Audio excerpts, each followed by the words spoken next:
नमस्कार, आप देख रहे हैं फाइनल रिपोर्ट। मैं हूं आपके साथ विवेक चांडिल्य। बड़ी खबरों के साथ फाइनल रिपोर्ट में हम आपको दिखाते हैं देश दुनिया की हर बड़ी खबर जिस पर होनी चाहिए आपकी नजर। कूटनीति से लेकर राजनीति के मैदान तक, खेल के मैदान से लेकर युद्ध के मैदान तक, हर वो खबर जो रही आज टॉप हेडलाइंस में। और उस खबर की फाइनल रिपोर्ट क्या कहती है, आइए जानते हैं।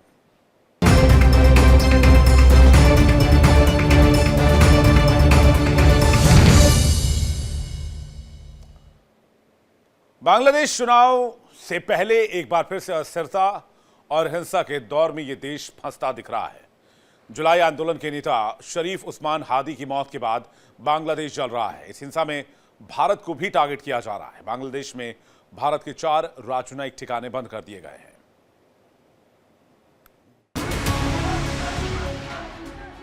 बांग्लादेश के कई शहर हिंसा की चपेट में। मध्य रात्रि से ही शहरों में आगजनी, लूटपाट और मारपीट हो रही है। दंगाई भारतीय प्रतिष्ठानों को निशाना बना रहे हैं। चटगांव में भारतीय उच्चायोग पर पत्थरबाजी की गई। प्रदर्शनकारियों ने यहां भारत विरोधी नारेबाजी की है। आवामी लीग के कार्यकर्ताओं को खुलेआम कत्ल करने की धमकी दी जा रही है। बांग्लादेश के 4 शहरों में भारतीय उच्चायोग से वीजा का काम बंद कर दिया गया है। ये शहर है ढाका, राजशाही, खुलना और चटगांव। यहाँ भारतीय उच्चायोग के बाहर कड़ी सुरक्षा व्यवस्था तैनात की गई है। बांग्लादेश में आधी रात को ये प्रदर्शन आंदोलनकारी शरीफ उस्मान हादी की मौत के बाद भड़का है। शरीफ उस्मान हादी 2024 में शेख हसीना के खिलाफ हुए आंदोलन का मुख्य चेहरा था। उस्मान हादी भारत को दुश्मनी की निगाह से देखता था और नई दिल्ली के खिलाफ जहर उगलता रहता था। दरअसल बांग्लादेश में 8 फरवरी को होने वाले आम चुनाव में शरीफ उस्मान हादी ढाका 8 से चुनाव लड़ना चाहता था। हादी को 12 दिसंबर को ढाका के पलटन इलाके में एक बैटरी से चलने वाले ऑटो रिक्शा में गोली मार दी गई थी। उन्हें पहले ढाका मेडिकल कॉलेज अस्पताल ले जाया गया और बाद में हालत बिगड़ने पर एवरकेयर अस्पताल में भर्ती कराया गया। पिछले शनिवार को उसे बेहतर इलाज के लिए एयरलिफ्ट करके सिंगापुर ले जाया गया था, लेकिन उसकी जान नहीं बच सकी। मगर शरीफ उस्मान हादी की मौत में बांग्लादेश के एंटी इंडिया एलिमेंट जबरन भारत को घसीट रहे हैं। गुरुवार को रात 9:40 पर एक पोस्ट में इंकलाब मंच ने शरीफ उस्मान हादी की मौत की घोषणा करते हुए लिखा, भारतीय वर्चस्व के खिलाफ संघर्ष में अल्लाह ने महान क्रांतिकारी उस्मान हादी को शहीद के रूप में स्वीकार किया है। बांग्लादेशी मीडिया रिपोर्ट्स के अनुसार हादी ने हाल ही में एक तथाकथित ग्रेटर बांग्लादेश नक्शा सर्कुलेट किया था, जिसमें भारतीय इलाके के कुछ हिस्से शामिल थे। बांग्लादेश के घटनाक्रम पर नजर रखने वाले बताते हैं, उसकी तीखी भाषा और टकराव वाले रवैये ने उसे बांग्लादेश में पहचान दिलाई थी। उस्मान हादी के समर्थक उसकी मौत के बाद लगातार प्रदर्शन कर रहे हैं। दोषियों की गिरफ्तारी की मांग को लेकर उन्होंने शाहबाग में प्रदर्शन की घोषणा की है और मुल्क को ठप कर देने की धमकी दी है। उस्मान हादी की मौत के बहाने बांग्लादेश में भारत विरोधी भावनाएं भड़का रहे हैं। ऐसे करने का मकसद आगामी चुनाव में भारत विरोधी माहौल बनाकर वोट बटोरना है। Bureau report, India TV.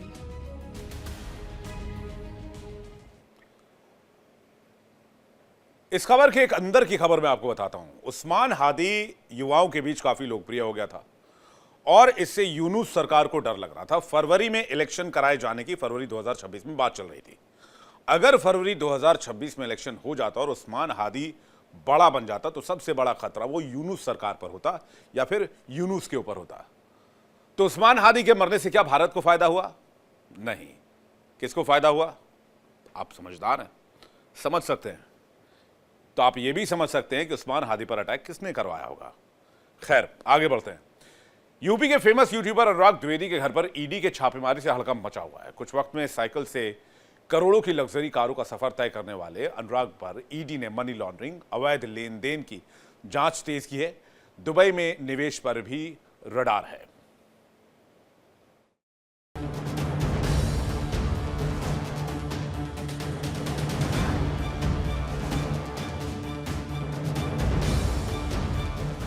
UP के मशहूर यूट्यूबर और फैंटेसी क्रिकेट विश्लेषक अनुराग द्विवेदी की मुश्किलें बढ़ गई हैं। प्रवर्तन निदेशालय ने बुधवार को उनके लखनऊ स्थित नवाबगंज आवास पर छापेमारी की।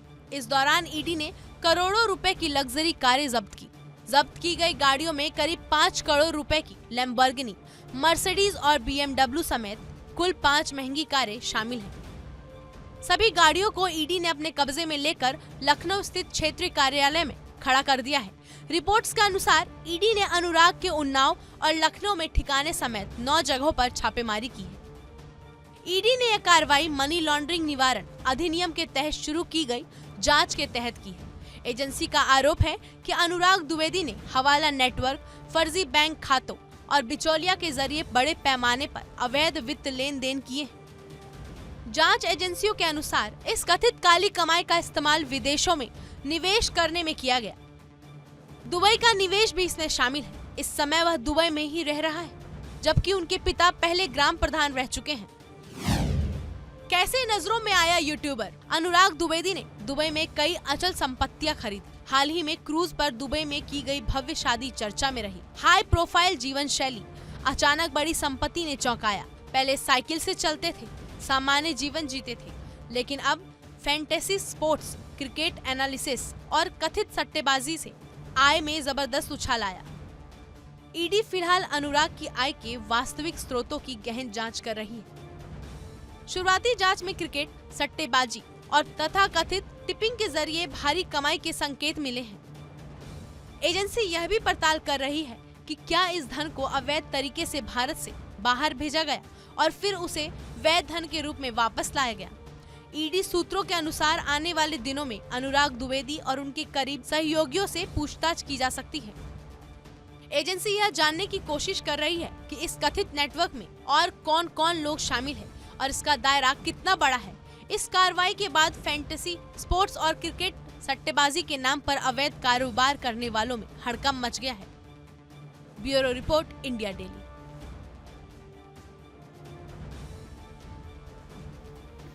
डंकी रूट मामले में प्रवर्तन निदेशालय जालंधर जोन की ओर से पंजाब, हरियाणा और दिल्ली के 13 ठिकानों पर एक्शन लिया गया।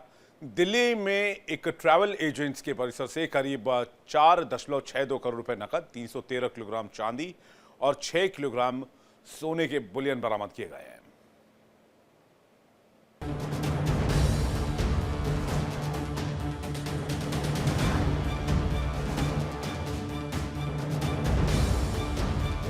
अवैध तरीके से विदेश भेजने वाले डंकी रूट नेटवर्क पर ईडी ने बड़ी चोट की है।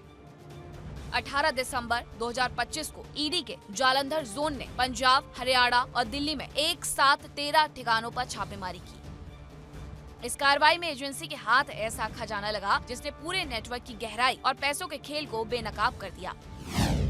दिल्ली के एक ट्रैवल एजेंट से 4.62 करोड़ रुपए नकद मिले, 313 किलोग्राम चांदी, 6 किलोग्राम सोने के बुलियन बरामद किए गए। जब्त सामान की अनुमानित कीमत करीब 19.13 करोड़ रुपए आकी गई। डंकी रूट से जुड़े लोगों के साथ चैट्स, डिजिटल डेटा और अन्य आपत्तिजनक दस्तावेज भी हाथ लगे हैं।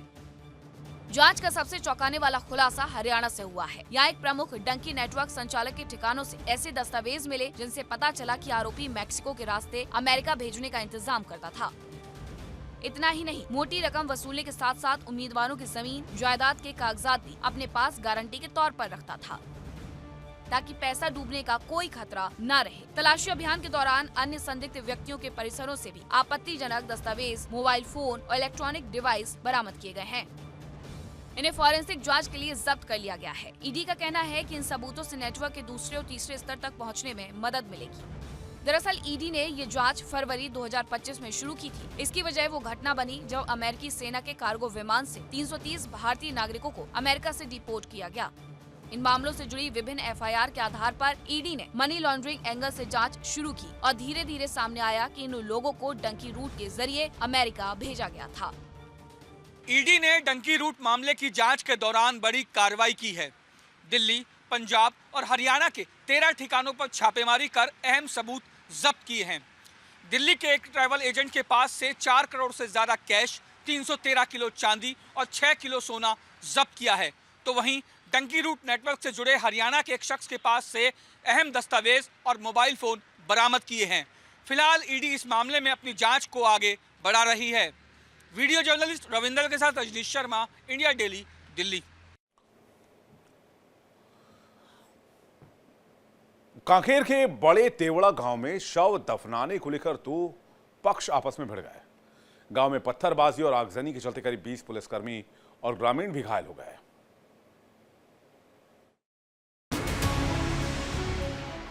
छत्तीसगढ़ के कांकेर जिले के बड़े तेवड़ा गांव में एक ग्रामीण के शव को दफनाने को लेकर दो समुदायों के बीच तनाव इतना ज्यादा बढ़ गया कि मामला हिंसा में बदल गया। 18 दिसंबर को हुई इस घटना में कई ग्रामीणों के साथ साथ 20 से अधिक पुलिसकर्मी घायल हो गए, जिनमें अंतागढ़ के अतिरिक्त पुलिस अधीक्षक आशीष बंछोर भी शामिल हैं। अधिकारियों के अनुसार फिलहाल स्थिति को नियंत्रण में कर लिया गया है। गाँव में अभी भी तनाव बना हुआ है।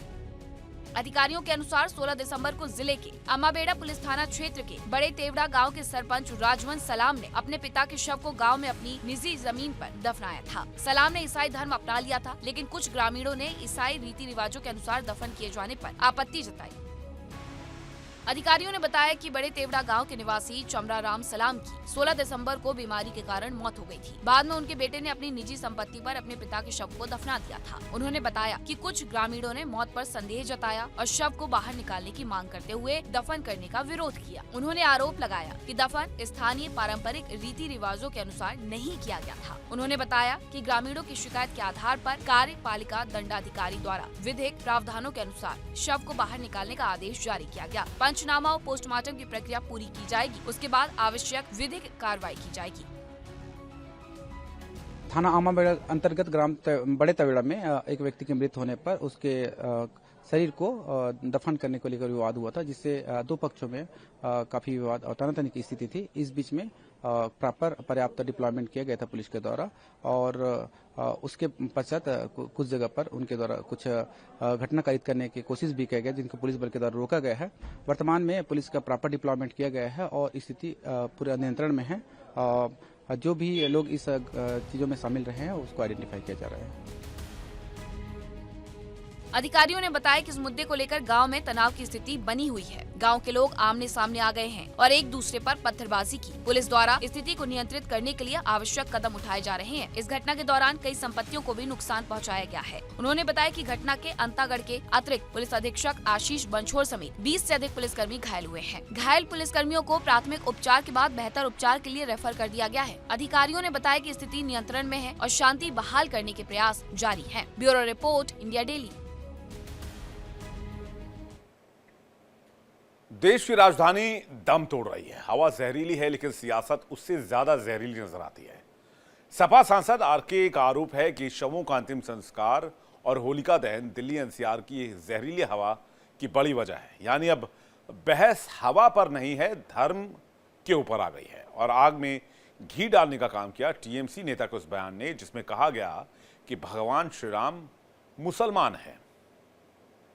जो लाशें जलती हैं या होलिका जलती है, मनुष्य के लिए हानिकारक है, बंद करना चाहिए इसे। तो আমি বলছি রাম মুসলমান ছিলেন, হিন্দু ছিলেন না। सनातन विरोधी एजेंडा, विपक्ष का पुराना हथकंडा। होलिका दहन और शव जलाने पर ऐतराज, सपा का खुला राज। जो लाशें जलती हैं या होलिका जलती है, मनुष्य के लिए हानिकारक है, बंद करना चाहिए इसे। भगवान राम का नाम, वोट के लिए फिर हिंदू मुसलमान। তো আমি বলছি রাম মুসলমান ছিলেন, হিন্দু ছিলেন না। दिल्ली एनसीआर की सांसों में जहर घुलता जा रहा है, लेकिन हमारे सियासी दलों की जुबानें और भी जहरीली होती जा रही हैं। वो हिंदू धर्म पर हमला करने का भी मौका नहीं छोड़ते। सपा के सांसद आरके चौधरी ने एक बार फिर हिंदू रीति रिवाजों पर हमला बोल दिया है। शवों की दहन और होलिका दहन पर वायु प्रदूषण का ठीकरा फोड़ दिया। लाश जलाने के अलावा भी तमाम चीजें होती हैं, उसे करना चाहिए। आखिर कार्बन वो जो लाशें जलती हैं या होलिका जलती है, बात धर्म का नहीं है, तो किस गैस से खपत होता है और कौन गैस उत्सर्जित होती है, निकलती है, वो अगर मनुष्य के लिए हानिकारक है या जीव जंतु के लिए हानिकारक है, बंद करना चाहिए उसे। इस बयान पर बीजेपी के केंद्रीय मंत्री गिरिराज सिंह ने बिना देर किए पलटवार किया। आरके चौधरी को अपना धर्म बदल देना चाहिए, इसकी सलाह दी। वही आरके चौधरी के बयान की संतों ने भी निंदा की है।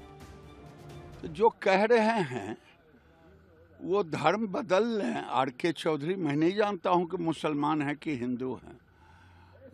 तो हिंदू धर्म में जलाने से हम तो एक ही जगह 3.5 हाथ, दूसरे धर्म में जो कब्र पे जाते हैं तो प्रत्येक व्यक्ति के लिए 3.5 हाथ जमीन लेते हैं। देखिए, आरके चौधरी साहब को भारतीय सभ्यता नहीं मालूम है। भारतीय परंपरा नहीं मालूम है। ये अज्ञानी लोग हैं, धूमकेतु लोग हैं, इनको कोई ज्ञान ही नहीं है। वही टीएमसी विधायक मदन मित्रा ने इस आग में घी डाल दिया। उन्होंने भगवान श्री राम को ही मुसलमान बता दिया और हिंदुओं की आस्था पर सीधा प्रहार कर दिया। তো আমি বলছি রাম মুসলমান ছিলেন, হিন্দু ছিলেন না। যখন পাগলা হয়ে গেল, সে যায় ও যায়, ও ওখানে দৌড়ায়, এদিকে পাগলাটা দৌড়ায়, ওদিকে এই পুরি শিশির বাবুর বেটাটা দৌড়ায়, এ ওদিকে দৌড়ায়। এই ভাই রাম হিন্দু ছিল, রাম হিন্দু ছিল, রামের পদবী কি? टीएमसी विधायक ऐसे विवादित बयान देकर मुसलमान वोट बैंक को अपने खेमे में शामिल करने की कोशिश में लगी है। वहीं बीजेपी के साथ संत समाज ने भी इस बयान की कड़ी आपत्ति जताई है। तृणमूल कांग्रेस के नेता मदन मित्रा ये कह रहे हैं कि प्रभु श्री राम मुसलमान है, ये 140 करोड़ देशवासियों का अपमान है, ये हम सब हिंदुओं का अपमान है। टीएमसी के जो यह बयान है अत्यंत निंदनीय है, दुखद है, दुर्भाग्यपूर्ण है। इसलिए हम लोग ने कहा था प्रकार का अभद्र टिप्पणी कतई हम लोग बर्दाश्त नहीं करेंगे। सियासत अब प्रदूषण की समस्या से कहीं और आगे निकलकर सांप्रदायिक नफरत की आग लगाने लगी है। इस जहरीली हवा में तीर कमान चल रहे हैं और आम आदमी हैरान कि आखिर कब तक ये झगड़ा जारी रहेगा। ये वही देश है जहां लोग सांप्रदायिक जहर पी रहे हैं, जबकि सांस लेने को साफ हवा के लिए तरस रहे हैं। हवा की लड़ाई से ज्यादा खतरनाक सांप्रदायिक जंग हो गई है। सपा टीएमसी के जहरीले बयान ने इस आग को और हवा दी है। Bureau report, India news.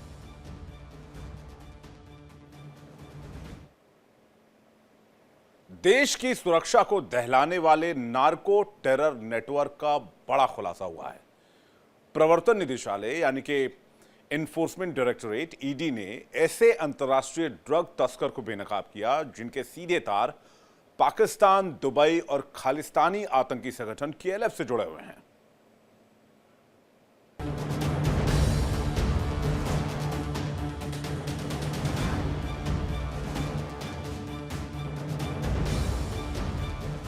Delhi, Amritsar, Jalandhar, Mumbai, Solapur और इंदौर एक साथ 10 ठिकानों पर ईडी की छापेमारी। मामला अंतर्राष्ट्रीय ड्रग तस्करी और आतंकी फंडिंग से जुड़ा है। ईडी के निशाने पर 45 साल का जसमीत सिंह हकीमजादा, जो दुबई में बैठकर भारत में नार्को टेरर नेटवर्क चला रहा था। जसमीत को अमेरिका पहले ही फॉरेन नार्कोटिक्स किंगपिन घोषित कर चुका है। ईडी की छापेमारी में करोड़ों की अवैध संपत्ति और गहने जब्त हुए। पाकिस्तान से भेजी जाती थी करोड़ों की हेरोइन। ड्रग नेटवर्क से कमाए जाते थे करोड़ों रुपए। हवाला के जरिए पैसा दुबई भेजा जाता था और वहीं पैसा केएलएफ को फंडिंग के लिए ट्रांसफर होता था। जांच में सामने आया कि जसमीत हकीमजादा का सीधा कनेक्शन पाकिस्तान में मौजूद केएलएफ सरगना हरमीत सिंह से था। हरमीत का गुर्गा जसबीर सिंह समरा भारत में आतंकी फंडिंग की पूरी चेन चला रहा था। जांच में ईडी को ये पता चला है कि ड्रग पेडलर्स के जरिए कमाए गए इन पैसों को भारत में ही जसमीत हकीमजादा के बैंक अकाउंट्स में जमा करा दिया जाता था और बाद में इन्हीं पैसों से गुरुग्राम में लग्जरी प्रॉपर्टी और महंगे सामान खरीदे गए थे। छापेमारी में ईडी को दिल्ली में जसमीत हकीमजादा और उसकी पत्नी के नाम पर सीक्रेट बैंक लॉकर मिले। लॉकर में 1 किलो 60 ग्राम सोना और 370 ग्राम हीरे के गहने बरामद हुए। ईडी और एनआईए की जांच जारी है और आने वाले दिनों में और भी बड़े खुलासे होने की उम्मीद है।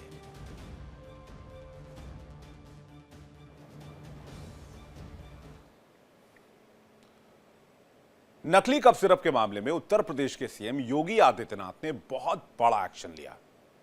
पूरे प्रदेश में क्रैकडाउन ऑपरेशन चलवाया और अब पहली बार सीएम योगी का रिएक्शन सामने आया। इसे लेकर उन्होंने समाजवादी पार्टी पर बेहद गंभीर आरोप लगाए हैं।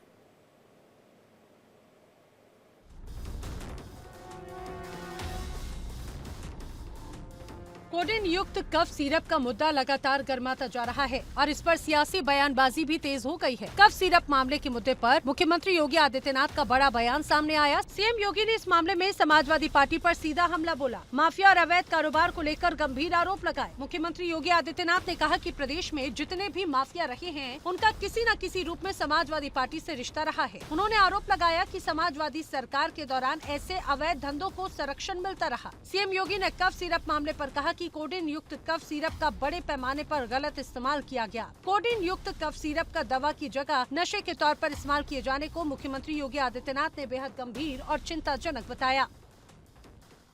यूपी पुलिस और एसटीएफ इनके द्वारा प्रारंभ की गई है, जिसमें अब तक हम लोग काफी बड़े पैमाने पर इसके अवैध तस्करी के प्रकरण को पकड़े हैं और इसमें व्यापक गिरफ्तारियां भी हुई हैं। यह हर व्यक्ति जानता है कि हर माफिया के संबंध समाजवादी पार्टी से रहे हैं।